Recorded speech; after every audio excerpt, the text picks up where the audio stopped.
Halo, Assalamualaikum warahmatullahi wabarakatuh.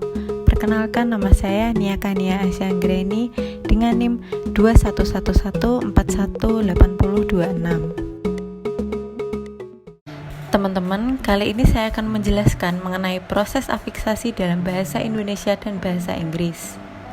Pada presentasi ini saya akan menjelaskan materi-materi yang akan saya sampaikan pada presentasi setelah ini. Yang pertama, saya akan menjelaskan mengenai pengertian dari morfologi. Yang kedua, saya akan menjelaskan mengenai pengertian proses afiksasi. Yang ketiga, saya akan memberikan beberapa contoh dari proses afiksasi dalam bahasa Indonesia. Dan yang keempat, saya akan menjelaskan mengenai proses afiksasi dalam bahasa Inggris. Materi pertama, saya akan menjelaskan mengenai pengertian dari morfologi. Menurut Mulyana, morfologi ialah cabang kajian linguistik atau ilmu bahasa yang mempelajari tentang bentuk kata, perubahan kata, dan dampak dari perubahan itu terhadap arti dan kelas kata. Kemudian materi yang kedua, saya akan menjelaskan mengenai proses afiksasi. Apa sih afiksasi itu? Bagaimana proses afiksasi dalam bahasa? Yang pertama, saya akan menjelaskan pengertian afiksasi. Menurut Goldcraft, afiks atau imbuhan adalah semacam morfenom dasar yang secara struktural dilekatkan pada kata dasar atau bentuk dasar untuk membentuk kata-kata baru. Bentuk dasar adalah bentuk yang dijadikan landasan untuk tetap pembentukan berikutnya. Misalnya, kata mencintai dibentuk dari kata dasar cinta yang sekaligus menjadi bentuk dasar, diberi sufiks i menjadi mencintai. Materi selanjutnya mengenai proses afiksasi dalam bahasa Indonesia. Di sini saya akan memberikan contoh agar kalian semua lebih paham mengenai proses afiksasi dalam bahasa Indonesia. Yuk, mari kita mulai. Prefiks. Prefiks adalah imbuhan yang secara struktural dilekatkan pada awal sebuah kata dasar atau bentuk dasar. Contoh yang pertama ada prefiks ter. Prefiks ter ini digunakan pada saat dalam keadaan di. Seperti contoh kata benda kunci ditambahkan prefiks ter menjadi terkunci. Kemudian ada kata kerja ikat menjadi terikat. Kemudian yang kedua ada yang dikenai tindakan secara tidak sengaja, seperti contoh pada kata kerja tinju menjadi tertinju, pada kata kerja bawa menjadi terbawa, kemudian kata kerja pukul menjadi terpukul. Contoh selanjutnya ada yang dapat di, seperti contoh pada kata angkat menjadi terangkat, pada kata makan menjadi termakan, pada kata tampung menjadi tertampung. Contoh selanjutnya ada yang paling atau superlatif, seperti contoh ada kata baik menjadi terbaik, jauh menjadi terjauh, kuat menjadi terkuat, yang kemudian mahal menjadi termahal.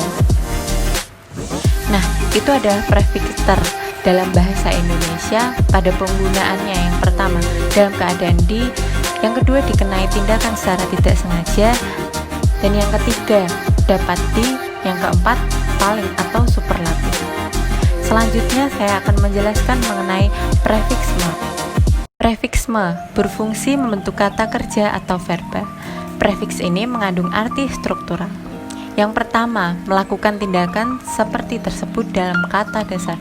Seperti contoh pada kata tari menjadi menari. Kemudian kata lompat menjadi melompat. Kata arsip menjadi mengarsip. Kata tanam menjadi menanam. Yang kedua, ada yang membuat jadi atau menjadi. Seperti contoh pada kata gulai menjadi menggulai, kata satai jadi menyatai, kata jelas menjadi menjelas, kata tinggi menjadi meninggi, kata turun menjadi menurun. Yang kemudian ada mengerjakan dengan alat, seperti contoh kata ketik menjadi mengetik, kata baca menjadi membaca, kata kail menjadi mengail, kata kunci menjadi mengunci. Yang keempat ada berbuat seperti atau dalam keadaan sebagai, seperti contoh pada kata bujang menjadi membujang, kata janda menjadi menjanda, kata babi buta menjadi membabi buta. Yang kelima ada mencari atau mengumpulkan, seperti contoh kata damar menjadi mendamar, kata rotan menjadi merotan. Selanjutnya ada prefiks ber, yaitu berfungsi membentuk kata kerja, biasanya dari kata benda, kata sifat, dan kata kerja sendiri. Prefiks ini mengandung arti seperti nomor 1, mempunyai, seperti contoh, berkata nama menjadi bernama, kata istri menjadi beristri. Yang kedua ada memakai, seperti contoh, berbaju biru. Yang kemudian dasi menjadi berdasi. Yang ketiga ada melakukan tindakan untuk diri sendiri, seperti contoh berhias menjadi berhias, cukur menjadi bercukur. Yang keempat mengandung arti berada dalam keadaan, seperti contoh kata bersenang-senang dari kata senang-senang, kemudian bermalas-malasan dari kata dasar malas-malas. Yang kelima ada mengandung arti saling atau timbal balik, seperti contoh bergelut dari kata dasar gelut, bertinju dari kata dasar tinju. Kemudian yang terakhir ada prefiks per dan pe. Prefiks per berfungsi membentuk kata kerja imperatif yang mengandung arti seperti yang pertama, membuat jadi atau kausatif. Contohnya kata budak menjadi perbudak, kata hamba menjadi perhamba. Yang kedua ada membuat lebih. Contoh, kata tajam menjadi pertajam, kata kecil menjadi perkecil, kata besar menjadi perbesar. Dan yang ketiga ada membagi jadi, seperti contoh pada kata 3 menjadi per 3, kata 9 menjadi per 9. Yang terakhir ada prefiks pe, berfungsi membentuk kata benda dan kata kerja, kata sifat, dan kata benda sendiri. Prefiks ini mendukung makna gramatikal. Seperti contoh yang pertama ada pelaku tindakan seperti tersebut dalam kata dasar. Contoh, kata uji menjadi penguji, kata pisah menjadi pemisah. Yang kedua ada kata alat untuk me pada kata rekat menjadi perekat, kata ukur menjadi pengukur. 3. Orang gemar, seperti kata judi menjadi penjudi. Berarti dapat disimpulkan bahwa orang yang gemar judi dapat disebut juga dengan penjudi. Sama seperti kata mabuk, orang yang gemar mabuk dapat disebut menjadi pemabuk. Yang keempat ada orang di, pada kata tatar menjadi petatar, pada kata pesuruh menjadi pesuruh. Yang kelima ada alat untuk, pada kata rasa menjadi perasa, kemudian ada dari kata lihat menjadi penglihat. Barusan saya sudah menjelaskan mengenai prefiks atau awalan. Saat ini saya akan menjelaskan mengenai sufiks. Sufiks atau akhiran adalah imbuhan yang secara struktural dilekatkan pada akhir sebuah kata dasar atau bentuk dasar.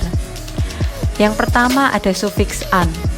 Yang pertama pada kata tempat, seperti contoh pangkalan, pegangan, tumpuan, hadapan, dan lain-lain.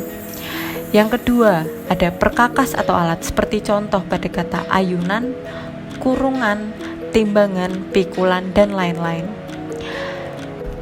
Ya, seperti yang teman-teman lihat pada video berikut ini, terlihat jelas seperti pada kata pangkalan. Berasal dari kata dasar pangkal, kemudian ditambahkan akhiran atau imbuhan an menjadi sebuah nama tempat, yaitu pangkalan. Dan seterusnya, seperti perkakas atau alat, seperti hal atau cara, yang kemudian ada akibat atau hasil perbuatan, yang kemudian ada sesuatu di atau sesuatu yang telah, atau seperti yang telah disebut dalam kata dasar. Nah, yang nomor 5 ini seperti contoh kata larangan. Dari kata dasar larang ditambah an menjadi memiliki arti sesuatu yang dilarang. Selanjutnya ada sufiks i. Yang pertama ada yang menyatakan bahwa objek dari kata kerja itu menunjukkan suatu tempat atau arah berlangsungnya peristiwa tersebut atau lokatif. Karena objeknya itu menjadi tempat berlangsungnya suatu peristiwa, maka objek itu tidak bergerak, berada dalam keadaan diam. Seperti contoh pada kata menanyai dalam kalimat kami menanyai mereka. Kemudian ada contoh kalimat berikutnya, saya mengelilingi kota. Yang kedua ada kadang-kadang arti lokatif itu mendapat arti khusus, yaitu memberi kepada atau menyebabkan suatu jadi. Seperti contoh pada kalimat menghargai jasa orang. Atau seperti contoh berikutnya, menyakiti hatinya. Kemudian yang ketiga ada menyatakan intensitas atau pekerjaan itu dilangsungkan berulang-ulang atau frekuentatif, atau pelakunya lebih dari satu orang. Seperti contoh kalimat tentara itu menembaki benteng musuh. Kata menembaki mendapatkan sufiks i dari kata tembak. Kemudian ada kalimat berikutnya, anak-anak itu melempari anjing itu. Dari kata dasar lempar ditambahi sufiks i menjadi melempari. Dan yang terakhir ada sufiks kan atau akhiran kan. Yang pertama ada yang menyatakan kausatif. Pengertian kausatif berarti membuat, menyebabkan sesuatu atau menjadikan sesuatu. Seperti contoh pada kata menerbangkan, melemparkan, menyeberangkan, mengemukakan, menyakitkan, dan lain-lain. Kemudian ada suatu variasi dari arti kausatif adalah menggunakan sebagai alat atau membuat dengan. Seperti contoh pada kata menikamkan tombak, memukulkan tombak.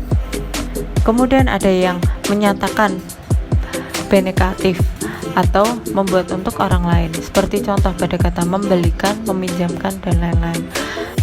Seperti contoh pada kata membelikan berasal dari kata dasar beli ditambah sufiks kan yang berarti beli untuk orang lain. Selanjutnya ada pula sufiks kan yang sebenarnya merupakan ringkasan dari kata tugas akan. Seperti contoh mengharapkan, mengharap akan, sadarkan, disadar akan. Nah teman-teman, gimana? Tadi saya sudah menjelaskan mengenai proses afiksasi dalam bahasa Indonesia. Teman-teman menjadi paham kan? Selanjutnya saya akan menjelaskan mengenai proses afiksasi dalam bahasa Inggris. Teman-teman siap? Ayo lanjut. Prefix dalam bahasa Inggris. Prefix adalah huruf atau kelompok huruf yang ditempatkan di awal kata atau root. Bentuk paling sederhana atau base form dari suatu kata tidak dapat diuraikan lagi untuk memodifikasi makna dari kata tersebut. Prefix dalam bahasa Inggris artinya awalan, sedangkan sufiks artinya akhiran. Pertama, ada beberapa prefix atau awalan dalam bahasa Inggris, yaitu im, in, an, this, ir, ill yang berarti tidak, sedangkan miss yang berarti wrong atau salah, dan and yang berarti make atau membuat.